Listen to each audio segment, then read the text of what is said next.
So hello everyone. आज हमारा chemistry का है लेक्चर नंबर 2। ठीक है। And as always may the force be with you.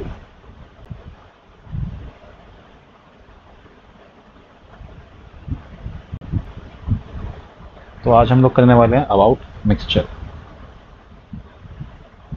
बचपन से तुमने हमेशा से सुना होगा, जब भी तुमने कुछ उल्टा सीधा काम किया होगा, कि भाई ये क्या खिचड़ी बना दी। सुना है ना? तो अगर मैं खिचड़ी की बात करूं तो वो किस तरह का मिक्सचर होता है हमारा? एक होमोजीनियस मिक्सचर। होमोजीनियस मिक्सचर यानी जो कंटेंट है इसका, it is uniformly spread throughout the solution।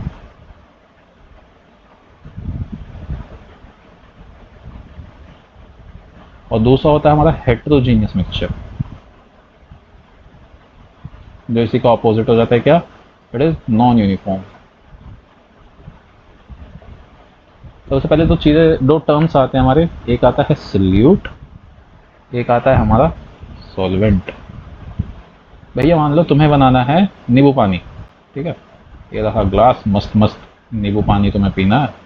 एक गिलास इसमें पानी ले लिया, अभी इसमें सिर्फ है हमारा वाटर। अब मैं एक नींबू लाया और ये इसमें मैंने निचोड़ना शुरू कर दिया। इसमें मान लो नींबू की उठा, ठीक है, नींबू का रस, ये है हमारा लेमन।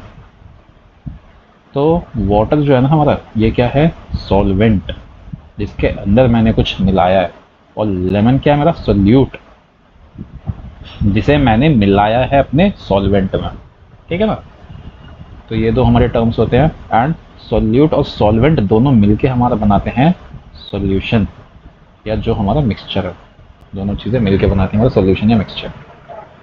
सॉल्यूशन बोलना थोड़ा सा गलत होगा, क्योंकि सॉल्यूशन हम आगे देखेंगे इसी के टाइप्स में आता है। बस इतना समझो कि जो मिक्सचर है इसमें दो चीज़ें होती हैं हमारी। एक होती है सोल्यूट, एक होता है हमारा सॉल्वेंट। सोल्यूट और सॉल्वेंट दोनों मिला के हमारा मिक्सचर बना देते हैं। हम सॉल्यूशन भी बोल देते हैं कई बार, लेकिन वो सॉल्यूशन बोलना थोड़ा सा गलत होगा, क्योंकि केमिस्ट्री में सॉल्यूशन एक अलग टर्म होता है। तो मिक्सचर हमारा, एक तो हमने देखा on the basis of uniformity, दो टाइप का होता है। इसी के बेसिस पे ना हम इसकी फर्दर कुछ प्रॉपर्टीज बना देते हैं, और उसके बेसिस पे हम फर्दर तीन क्लासिफिकेशंस करते हैं। अभी तो बोला भाई दो करते हैं, कि होमोजेनियस और हेट्रोजेनियस। हाँ, यही दो हैं। इन्हीं दोनों को बेस लेके ना हमने मिक्सचर को तीन हिस्सों में बांट दिया। वो तीन है हमारे सॉल्यूशन। मैंने अभी बोला था ना, यहाँ पे सॉल्यूशन बोलना गलत है, क्योंकि केमिस्ट्री में हम सॉल्यूशन को कुछ और मान के चलते हैं। तो वो है ये वाला सॉल्यूशन हमारा ओरिजिनल। दूसरा होता है हमारा सस्पेंशन, और तीसरी होती है हमारी कोलॉइड्स। तीसरी क्या होती है? कोलॉइड्स। तो सबसे पहले हम बात करेंगे अब सॉल्यूशन की। देखो, तुम्हारा सबसे पहला जो है सॉल्यूशन ही है। सुलोचन, क्या बकवास नहीं। तो सॉल्यूशन होता है हमारा homogeneous mixture. It is a homogeneous mixture. क्या? सॉल्यूशन। होमोजेनियस होने का मतलब क्या है? कि यूनिफॉर्म होगा throughout. It is uniform throughout. तीसरा, it does not scatter beam of light. Does not scatter beam of light. ये हो गया हमारा इसका तीसरा पॉइंट। इसमें फिर एक और चीज़ आ जाती है। क्या भाई?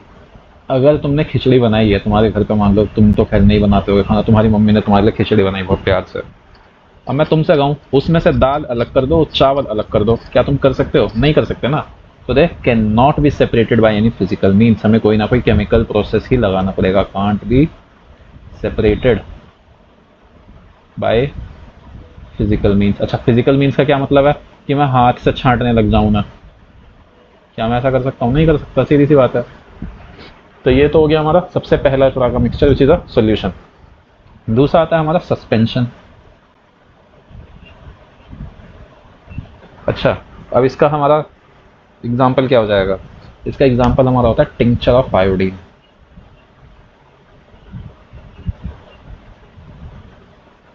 टिंचर ऑफ आयोडीन क्या होता है? कि हम आयोडीन का ना एक वीक सॉल्यूशन बना लेते हैं, और उसको हम मिला देते हैं किसमें? मतलब हम आयोडीन को थोड़ी सी क्वांटिटी मिला के अपना एल्कोहल में मिला देते हैं, और इसे हम बोलते हैं टिंचर ऑफ आयोडीन। ये हमारा हम यूज़ करते हैं एज एन एंटीसेप्टिक। बहुत पूछता है इसके बारे में, टिंचर ऑफ आयोडीन क्या है, टिंचर ऑफ आयोडीन में होता क्या है। तो basically it is a weak alcoholic solution, ठीक है ना, वो weak iodine solution, weak iodine solution, और ये अल्कोहल में हम इसको डालते हैं। तो यहाँ पे अल्कोहल हमारा क्या हो गया, सॉल्वेंट, और आयोडीन क्या हो गया, सल्यूट, ठीक है। नेक्स्ट हम आ जाते हैं सस्पेंशन पर। ये होता है हमारा हेट्रोजीनियस। क्या होता है भैया जी, हमारा हेट्रोजीनियस। ये यूनिफॉर्म था थ्रू आउट, तो ये हमारा हो जाएगा नॉन यूनिफॉर्म। ये जो लाइट के पार्टिकल्स थे इनको स्कैटर नहीं करता, लेकिन ये करता है, it scatters beam of light.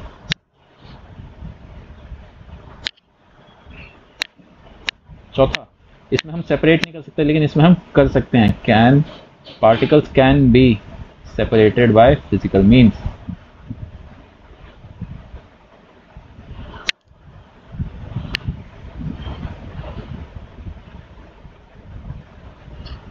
ठीक है। और particles are visible to naked eyes.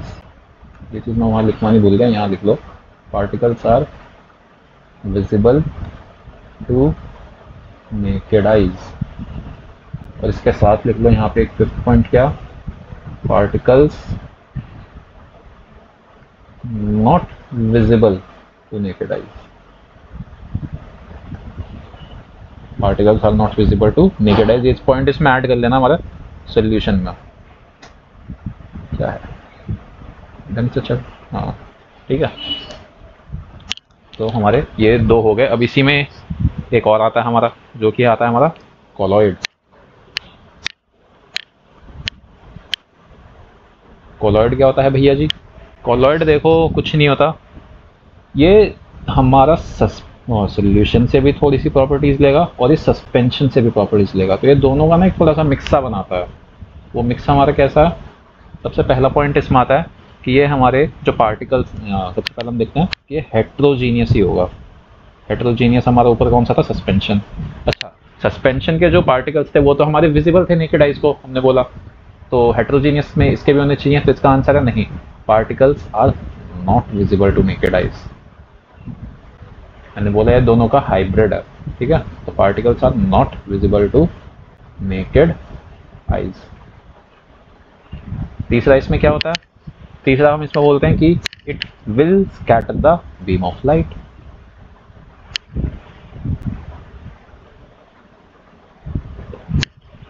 इसमें हमारा एग्जाम्पल क्या होगा, इसका एग्जाम्पल हो गया मिल्क। मिल्क हमारा ना एक तरह का हेट्रोजीनियस मिक्सचर है, लेकिन इसमें जो पार्टिकल्स होते, क्या तुम उनको अपनी नॉर्मल आंखों से देख सकते हो, नहीं देख सकते, और तुम ना ही उसके जो पार्टिकल्स हैं उनको फिल्ट्रेशन से सेपरेट कर सकते हो। Can't be separated bye filtration और एनी फिजिकल मीन्स।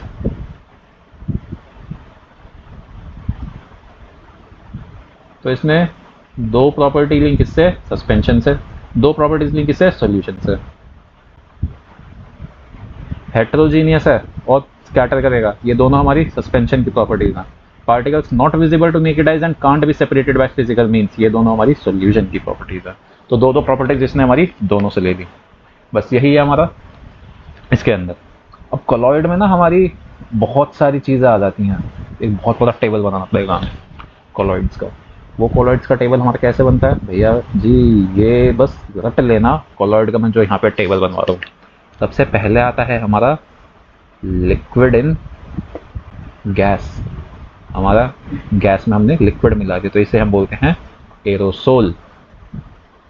इसका एग्जाम्पल क्या हो गया हमारा, फॉग, क्लाउड, ठीक है। अब सॉलिड इन गैस, इसे भी हम एरोसोल बोलेंगे। तो यानी हम गैस में कुछ भी डालेंगे उसे हम क्या बोलेंगे, एरोसोल।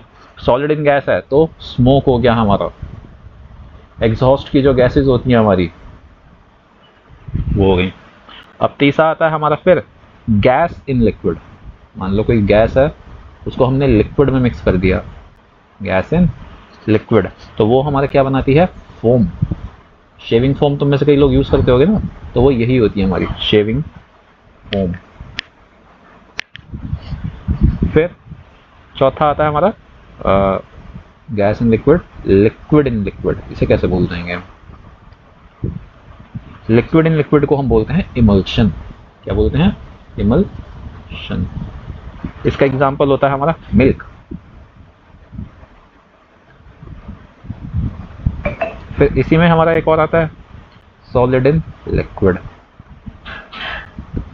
सॉलिड इन लिक्विड को हम बोलते हैं अपना सॉल्यूशन। सॉल्यूशन नहीं, सॉल। और ये सॉल का हमारा एग्जांपल होता है इसमें सॉलिड इन लिक्विड, मड, मिट्टी। ठीक है, अब नेक्स्ट पेज पे लिख देते, चलो नेक्स्ट स्लाइड पे। तो फिर कौन कौन से हो गए हमारे? गैसेस का हो गए, लिक्विड्स का हो गया, बचा सॉलिड का। तो सॉलिड का सबसे पहला हम देखते हैं liquid in solid. Liquid in solid, तो इसे हम बोलते हैं जेल। लिक्विड इन सॉलिड क्या हमारा? जेल। इसका एग्जांपल चीज हो गया या बटर हो गया। फिर आता है हमारा सॉलिड इन सॉलिड। सॉलिड के अंदर सॉलिड डाल दो, तो इसको हम बोलते हैं सॉलिड जेल। इसका एग्जांपल जेमस्टोन। ठीक है, तो लिक्विड इन गैस को क्या बोलेंगे हम? एरोसोल। इसका एग्जांपल फॉग या cloud. Solid in gas aerosol, smoke या एग्जॉस्ट। गैस इन गैस हमारा सॉल्यूशन होता है, कोलॉइड नहीं होता, ध्यान रखना। फिर गैस इन लिक्विड को हम क्या बोलते हैं? फोम। और इसका एग्जांपल शेविंग फोम हो गया हमारा। लिक्विड इन लिक्विड को क्या बोलेंगे? इमल्शन। और इसका एग्जांपल हो गया हमारा मिल्क। सॉलिड इन लिक्विड को सोल बोलेंगे। ऐसे हम लिक्विड इन सॉलिड को क्या बोलेंगे? जेल। और सॉलिड इन सॉलिड को क्या बोलेंगे हम? Solid jail. सॉलिड में हमने गैस नहीं करा ना, एक और लिखो यहाँ पे, गैस इन सॉलिड। इसे क्या बोलते हैं हम? इसे भी हम बोलते हैं फोम। अच्छा, फोम तो हमने एक और को बोला था, क्या था वो हमारा? कि गैस इन लिक्विड। तो गैस को किसी भी चीज में डालोगे, गैस को सॉलिड में डालो या गैस को लिक्विड में डालो, हमेशा फोम बनेगा। इसी तरह से यहाँ पे देखो फिर से, लिक्विड को गैस में कोई भी चीज डालो तो हमेशा एरोसोल बनेगी। यानी if you add anything into gas तो हमेशा एरोसोल बनेगा। और अगर गैस को किसी और चीज में ऐड करोगे तो हमेशा फोम बनेगा। ठीक है, तो इसका हमारा एग्जांपल हो गया स्पॉन्ज। बहुत ही अच्छा एग्जांपल है हमारा। ठीक है, अब इसके बाद आती है हमारी सेपरेशन के कुछ मेथड्स। अच्छा, ये सेपरेशन के मेथड्स हम किसके लिए देखेंगे? भैया जी, हमने देखा था कि जो हेट्रोजीनियस मिक्सचर थे हमारे, हेट्रोजीनियस कौन कौन से थे? जो हमारा सस्पेंशन होता है, they can be separated by physical means.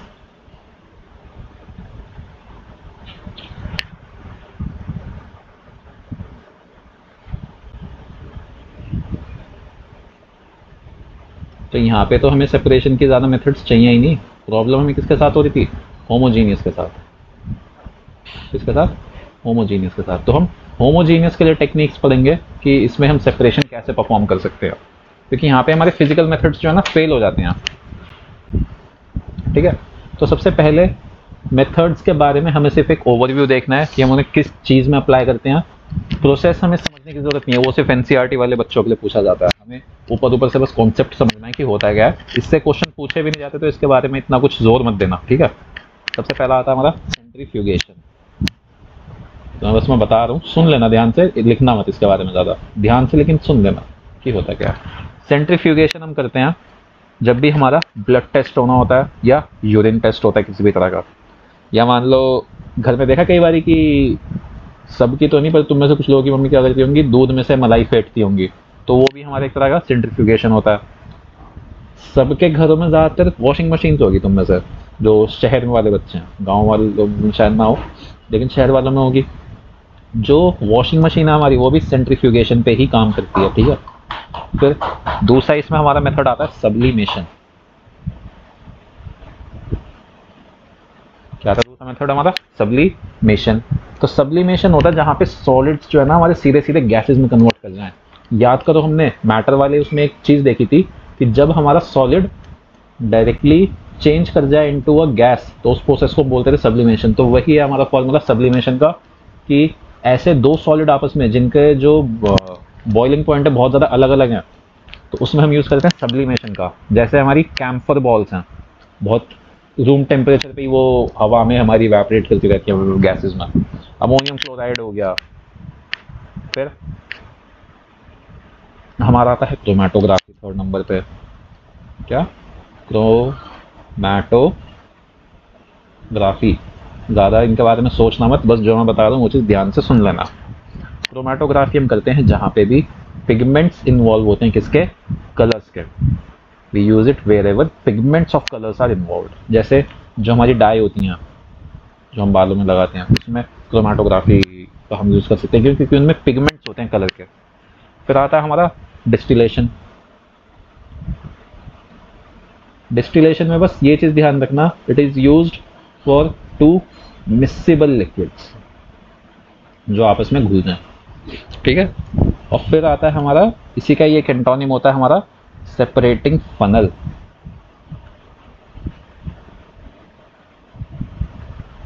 जब हमारे दो इमिसिबल लिक्विड होते हैं जो आपस में सॉल्युबल नहीं होते, इनके लिए हम यूज करते हैं सेपरेटिंग फनल। बस यही 5 हमारे मेथड्स है। कौन कौन सा? सेंट्रीफ्यूगेशन, फिर से बोलना मेरे साथ, अपने माइंड में बोलना। सेंट्रीफ्यूगेशन, दूसरा सब्लिमेशन, तीसरा क्रोमेटोग्राफी, चौथा डिस्टिलेशन, पांचवा सेपरेटिंग फनल। सेंट्रीफ्यूगेशन हमारा जब हम कोई भी किसी तरह का टेस्ट कराते हैं, ब्लड टेस्ट कराना है या यूरिन टेस्ट कराना है या हमें क्रीम निकालनी है दूध में से या वॉशिंग मशीन के लिए, तो उसमें हमारा सेंट्रीफ्यूगेशन यूज होता है। दूसरा सब्लिमेशन हमारा जहाँ पे भी सॉलिड्स हमारे डायरेक्टली कन्वर्ट कर जाते हैं इनटू गैस। तीसरा क्रोमेटोग्राफी जहाँ पे pigments of colour are involve. चौथा डिस्टिलेशन जहाँ पे दो मिसिबल लिक्विड्स हों हमारे। पांचवा सेपरेटिंग फनल का हमारा मेथड होता है जिसमें दो इमिसिबल लिक्विड्स होते हैं, ठीक है। अब हमारा क्या क्या हो गया यहाँ पे? कोलॉइड्स हो गए, सस्पेंशन देख लिया, सोल्यूशन देख लिया। अच्छा, एक सोल्यूशन में एक चीज़ और होती है, हमारे एलॉयज़ के बारे में पूछ लेता है। किसके बारे में? एलॉयज़। भैया एलॉयज़ क्या होते हैं? जब हम मेटल्स को आपस में एक दूसरे के साथ मिक्स करते हैं ना, मेटल्स प्लस मेटल्स, तो हम इसे बोलते हैं एलॉयज़। क्या बोलते हैं? एलॉय। तो एलॉय में देखो हमारा क्या होता है, सबसे पहला एलॉय आता है हमारा, कुछ हमें बस देखने कि किससे बने हैं। ब्रोंज किससे बनता है हमारा? कॉपर और टिन से बनता है। फिर आता है हमारा सोल्डर वायर, जो सोल्डर होती है ना, ये हमारा बनता है टिन और लेड से। Pb is the symbol for lead. फिर तीसरा आता है हमारा ब्रास। ब्रास हमारा बनता है कॉपर प्लस जिंक से। फिर एक होता है मैग्नीलियम, नाम से ही पता चल जाएगा, मैग्नीलियम, मैग्नीशियम और aluminium, Mg plus Al। Bell metal, जो स्कूल में जो बेल होती हैं, कॉपर प्लस Sn। एक सेकंड, इसे मिटा के सही कर देते हैं। और फिर आता है हमारा गन मेटल, एक होता है। गन मेटल के बारे में पूछता नहीं है ज़्यादा, बट याद रखना पूछ भी सकता है, एक दो बार शायद आएगा, पूछा भी था। Copper Sn plus Zn plus Pb। और लास्ट आता है हमारा कास्ट आयरन, ये होता है Fe प्लस सी। आयरन और कार्बन से मिलके बनता है हमारा Fe प्लस सी। तो फिर से देखो इन्हें एक बार शुरू से।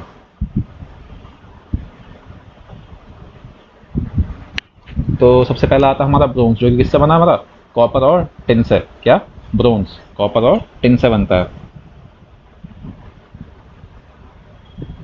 फिर आता है हमारा सोल्डर, जो कि हमारा बनता है, एक सेकंड, यहाँ पे ये टीएम क्यों लिखा है?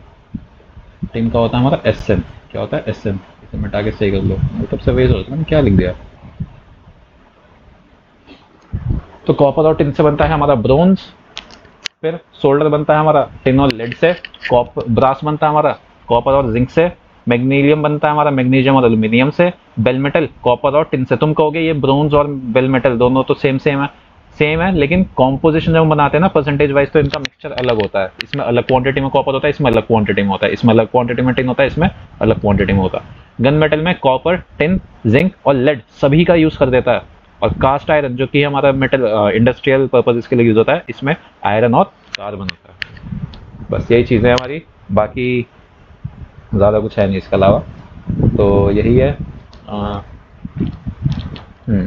तो we will see you later now, and may the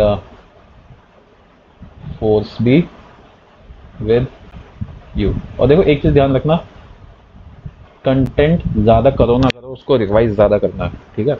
अगर तुमने एक चीज़ करी है तो उसको आज रिवाइज करो, उसको आज से 3 दिन बाद दोबारा रिवाइज करना, उसके बाद उसको 3 दिन बाद दोबारा रिवाइज करना, तब जाके तुम उसका 80% जो कंटेंट है ना वो रिटेन कर पाओगे, ठीक है। तो बस यही है अभी, बाकी अगली क्लास में। Bye bye.